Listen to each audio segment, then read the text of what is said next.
After a grueling day at the office, I dragged myself home, weary and craving the solace of a hot meal and a welcoming atmosphere.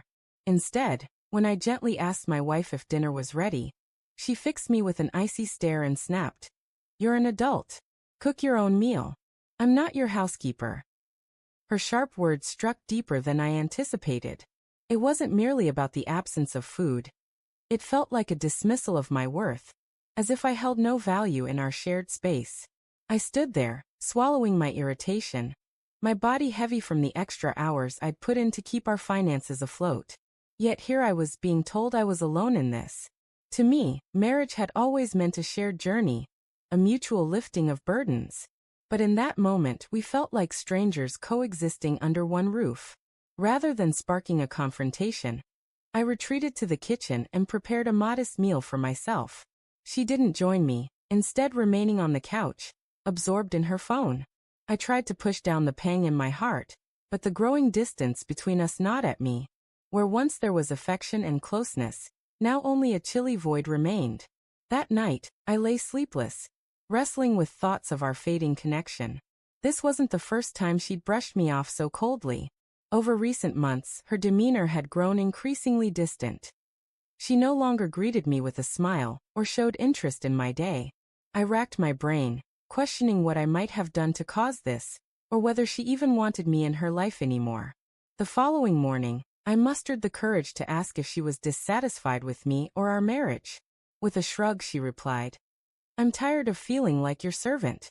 You're capable of managing on your own." Her words cut, laced with a bitterness I hadn't fully noticed before.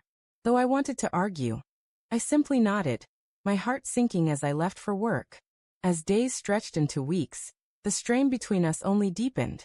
I began handling my own cooking, cleaning, and meals in solitude, as if I were living with a roommate rather than a spouse. I longed for the joy we once shared, the small gestures of care, the sense of being cherished. One evening, arriving home earlier than usual, I overheard her on the phone with a friend, venting that I was dull, predictable, and that she felt confined in our life together. Her words shattered me, rendering invisible all the sacrifices I'd made for our partnership. When she caught sight of me standing there, she froze but offered no apology. Instead, she said bluntly, "You heard me. I'm unhappy and I haven't been for a long time." My chest tightened, but I managed to ask, "If that's true, why stay?" Her silence was deafening, revealing a truth I'd been avoiding. Her love for me had faded, perhaps long ago. Her coldness wasn't mere frustration, it was disconnection. I realized I'd been clinging to a version of her that no longer existed. That night, I packed a small bag and checked into a hotel, needing space to clear my mind and weigh whether our marriage could be salvaged. I had poured my devotion, energy, and heart into us, only to be treated as a burden. That wasn't the life I envisioned. The next day, I penned a letter to her, pouring out my feelings. I explained that marriage, to me, was about teamwork, not servitude, and that I'd never seen her as a housekeeper. I only craved love and companionship. I concluded by saying that if she no longer wanted this union, I was prepared to release it. When she read my words, she didn't protest or shed tears. She simply said, "Maybe this is for the best." Her response solidified my resolve. I filed for divorce, choosing my own peace over enduring her indifference. Walking away from someone I had loved so deeply was agonizing, but I came to see that love without respect or care is hollow.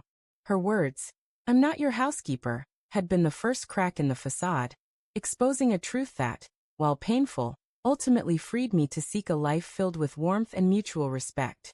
Months after the divorce, I began piecing my life back together. I focused on personal growth, poured energy into my work, and found joy in small moments. Then one evening, my ex-wife called unexpectedly, her voice trembling. "I didn't realize what I had until it was gone," she said. "I thought you were just demanding, but all you wanted was love. I regret pushing you away." I listened in silence, but her words arrived too late. The love I'd once held for her had been buried beneath the weight of her neglect and coldness. She confessed she missed the stability, care, and loyalty I'd offered, realizing no one else had treated her with such devotion. For the first time, she understood I hadn't been asking for a servant, but a partner. I responded calmly. I wish you peace, but I can't return to that life. Her regret was genuine, but it was hers to bear. I had moved forward, choosing myself and a future where love and respect could flourish.